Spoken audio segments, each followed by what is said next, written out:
wa fadlu lan padha ngungguli sapa anbiya wal mursalin al malaikat ing para malaikat.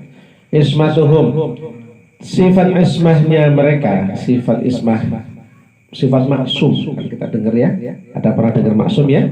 Nah, maksumnya para nabi dan rasul.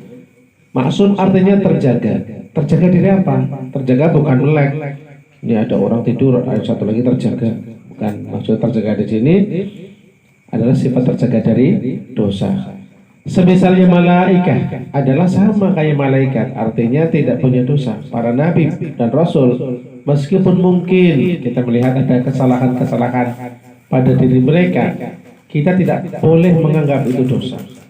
Karena apa? Karena yajibu ala kulli mukallafin, wajib setiap mukallaf ayataqida wujuba ismati jamil anbiya'i wal mursalin. Wajib beretikad wajibnya atau tetap sifat ismahnya semua nabi dan rasul. Mereka itu maksum semua. Kawujubil ismati li jami'il malaikati, sebagaimana sifat tetapnya maksumnya para malaikat alaihi wassalatu wassalam. Jadi ismah pernah dibahas dulu sama seperti al-amanah, yaitu mutlaqul hifdi secara bahasa, dan namanya maksum adalah orang yang terjaga. Nah, sifat maksum namanya ismah. Jadi ismah artinya sifat terjaga dengan mutlak. Nah, secara istilah ilmu tauhid, maka yang dimaksud dengan ismah atau maksum adalah hifdzullahi lahum minadz dzambi ma'astihalati wuqu'ihi. Ismah bagi para nabi dan rasul artinya adalah hifdzullahi lahum, yaitu bagaimana Allah menjaga mereka minadzambi dari segala dosa, ma'astihalati wuqu'ihi, beserta mustahil terjadi dosa itu pada mereka. Kalau dilihat dari pengertian ini berarti Allah yang menjaga mereka. Ya, Allah menjaga para nabi dan rasul, sudah disetel, diatur otomatis oleh Allah Subhanahu wa taala, tidak bisa melakukan dosa. Walaupun berusaha sekalipun tidak bisa. Karena mereka sudah disetel menjadi orang yang diberi sifat wajib ismah. Paham semuanya ya? Ya, sifat wajib itu sifat wajib bagi para nabi dan rasul. Sama kayak malaikat pun sama. Malaikat tidak ada yang punya dosa. Malaikat tidak ada yang punya dosa. Tidak ada yang salah malaikat. Dalam arti tidak ada dosa, tidak ada maksiat. Nah, ma'astihalati wuqu'i, serta tidak mungkin terjadi. Ya, karena ada di antara mungkin pengertian kita menganggap sebenarnya mereka bisa aja terjadi dosa, cuman mereka nggak pengen kali. Ya, nggak seperti itu. Mereka mustahil. Nah, ini berbeda dengan para aulia illahi subhanahu wa ta'ala. Di bawah anbiya wal mursalin ada para wali Allah Subhanahu wa taala. Mereka punya sifat hifdzah atau mahfud, terjaga oleh Allah Subhanahu wa taala dengan pertolongan Allah Subhanahu wa taala. Ini para wali. Tetapi tidak mustahil ya, terjaga, tapi tidak mustahil melakukan dosa. Jadi terjadi. Allah Subhanahu wa taala menjaga para aulia illah, secara zahirnya mungkin dia melakukan dosa. Ya, tetapi secara batiniyah atau hikmahnya barangkali ada hikmah yang kita nggak tahu rahasianya itu. Hanya Allah Subhanahu wa taala yang tahu rahasianya. Bahkan ketika seorang aulia ilahi Subhanahu wa taala mungkin terlanjur dia melakukan dosa, bisa jadi ibadahnya akan semakin kuat karena dia sangat menyesali perbuatan salahnya. Nah, tapi ini jangan jadi alasan ya. Jadi milih-milih dosa yang ringan-ringan dan sebagainya, itu nggak boleh. Ya, ini para aulia illah. Kalau Anda bukan aulia illah, ya jangan mimpi. Ya, jangan mimpi untuk Anda ini seolah-olah boleh kemungkinan saya bisa melakukan dosa, lakukan sajalah. Enggak boleh seperti itu. Karena yang tahu seseorang itu aulia illah ya hanya Allah Subhanahu wa taala, dan orang yang diberi ilmu, pemahaman, kasyaf tentang orang itu adalah wali Allah Subhanahu wa taala. Kalau saya bicara tentang aulia illah nanti ada hubungannya sedikit. Jadi inilah tentang maksumnya para nabi dan rasul. Kemudian wa fadlul malaikat. Bait ini bait wa fadlu maknanya adalah bahwa sesungguhnya para nabi dan rasul afdalu minal malaikat, lebih utama daripada malaikat. Para nabi dan rasul sama-sama ismah seperti malaikat. Tetapi derajatnya di sisi Allah Subhanahu wa taala ini afdalu. Mereka para nabi lebih utama daripada para malaikat. Nah, sekarang ada beberapa nabi yang selain mereka itu the best, ya, sangat sempurna sekali. Ada di antara mereka yang lebih mengungguli mereka semua. Ya, yang pertama keutamaannya di sisi Allah Subhanahu wa taala yang paling mulia tentu Khatimul Anbiya wal Mursalin, Nabi kita, baginda kita Nabi Agung Muhammad Sallallahu Alaihi Wasallam. Itu manusia yang paling utama, makhluk yang paling mulia di sisi Allah Subhanahu Wa Taala. Ini diapalin Pak ya, diapalin. Jangan sampai nggak hafal. Yang kedua, fayalihi Sayyidina Ibrahim.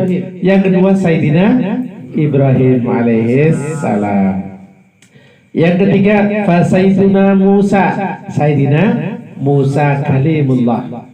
Ya, Musa alaihissalam. Yang keempat, Sayyidina Isa bin Maryam, yaitu satu-satunya laki-laki yang binnya bin ibunya. Ya, jadi Isa bin Maryam. Ya, karena bapaknya nggak ada. Tidak mungkin kita membuat nisbah kepada ayah siapa ya, Nabi Isa nggak ada. Kemudian yang keberapa, kelima adalah Sayyidina Nuh. Siapa?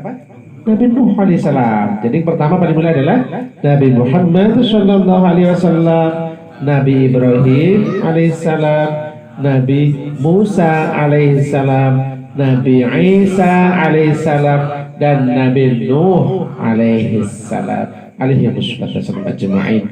Jadi mereka lah yang disebut sebagai ulul azmi. Tahu artinya ulul azmi, Pak? Ulul azmi.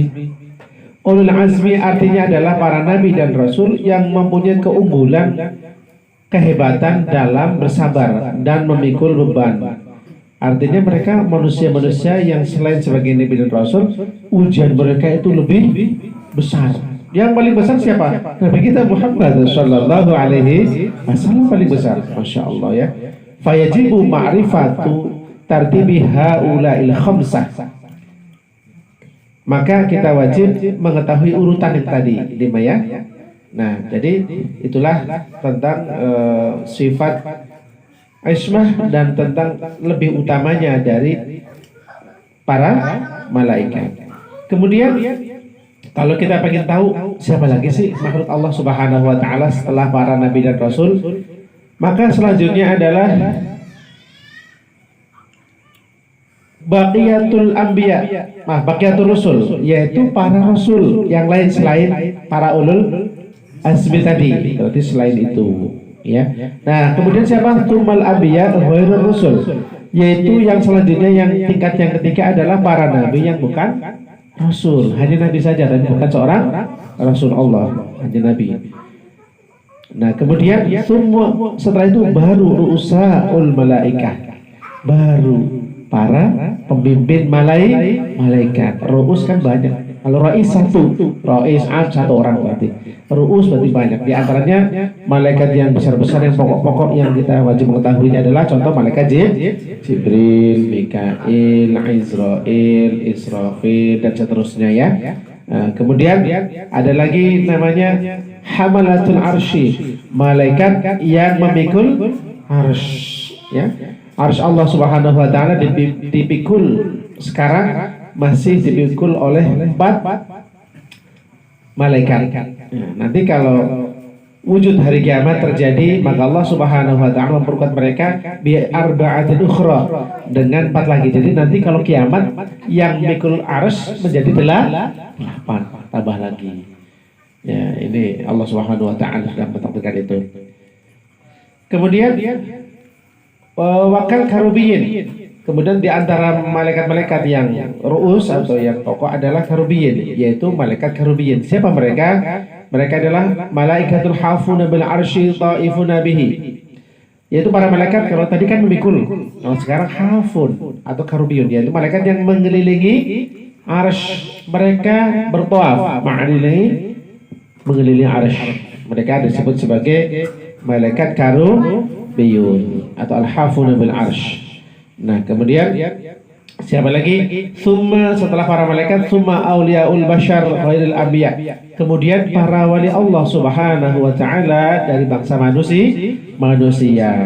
Ya, kemudian itu ya, berarti contohnya siapa?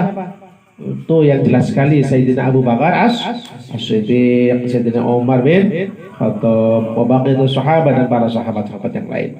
Ya, karena memang Allah Subhanahu wa taala sudah memilih para sahabat Nabi tadi semua melebihi makhluk yang lain selain para nabi dan rasul. Nah, kemudian summa awamul malaikah, kemudian para malaikat yang umum yang bukan tadi yang disebutkan saya. Nah, kemudian summa awamul bashar, kemudian awamul bashar itu manusia pada umumnya. Nah, inilah tentang kewajiban kita mengetahui, kemudian meyakini bahwa mereka lah mempunyai sifat ismah. Dengan seperti ini kita tidak boleh lagi menganggap ada dosa pada nabi satupun. Tidak boleh. Umumnya kita menganggap Nabi Adam dosa, nggak boleh. Menganggap Nabi Ibrahim pernah melakukan dosa, tidak boleh. Kalau merasa salah, merasa sudah melakukan dosa, itu karena sesuatu yang manusiawi dan itu tawaduknya mereka. Tapi kalau kita menganggap mereka punya kesalahan, nggak boleh. Ya, kesalahan dalam arti membuat dosa. Nah, ini tentang ismah. Wal mustahil diddu kulli wajibin. Sifat yang mustahil adalah diddu kulli wajibin, lawan dari sifat yang wajib. Jadi kalau tadi disampaikan sudah selesai ismahnya, menerangkan apa sih sifat mustahil. Kita sudah belajar sifat wajib Allah ya, yang wujud, qidam, baqa, mukhalafah lil hawadits sampai mutakal 5. Nah, setelah itu kita belajar tentang mustahil. Kebalikannya, wujud kan ada, lawannya berarti apa? Tidak ada. Jadi mustahil Allah itu punya sifat adam atau enggak ada. Baqa itu abadi atau langgeng, lawannya apa? Fana. Nah, ini dunia ini alam yang fana. Allah tidak mungkin fana. Berarti sama dong kalau Allah fana sama dengan makhluk. Nah, kemudian fahfad bi khamsina. Maka ihfad memang artinya secara letterlah ini dua. Yang pertama menjaga, yang kedua maknanya adalah menghafalkan. Tapi maksud di sini bukan hanya itu, Mas, Pak, semuanya. Yang dimaksud adalah kita memahami, kita paham, yakini di hati kita bahwa mereka para Anbiya wal Mursalin tadi ya, kemudian sifat Allah Subhanahu wa taala juga ya, yang jumlahnya yang wajib ada 20, yang mustahil 20, kemudian yang jaiz 1, para nabi dan rasul punya sifat wajib 4, sifat mustahil 4, dan sifat jaiz 1. Total semuanya menjadi 50. Hafal nggak Pak kira-kira Pak? Ya, Arabnya apal ora apa-apa. Yang penting intinya kita tahu bahwa mereka mempunyai sifat wajib, sifat mustahil, dan sifat jaiz. Ya, nanti dibuka lagi Pak. Jangan ngajinya pas di sini, bukan di sini doang Pak. Di rumah dibuka ya. Jangan dibukanya saya ngajinya itu kalau pas lagi ngaji aja Pak buka. Oke. Nah, kemudian fahfad maknanya tadi diketahui, dipelajari, dan diyakini dalam hati kita. Itulah mereka para nabi dan rasul. Bi hukmin wajibin. Apa hukumnya? Wajib. Hukumnya wajib kita menjaga keyakinan aqaid 50 tadi. Nah, ini saya sampaikan, mudah-mudahan ada manfaatnya. Amin ya rabbal alamin.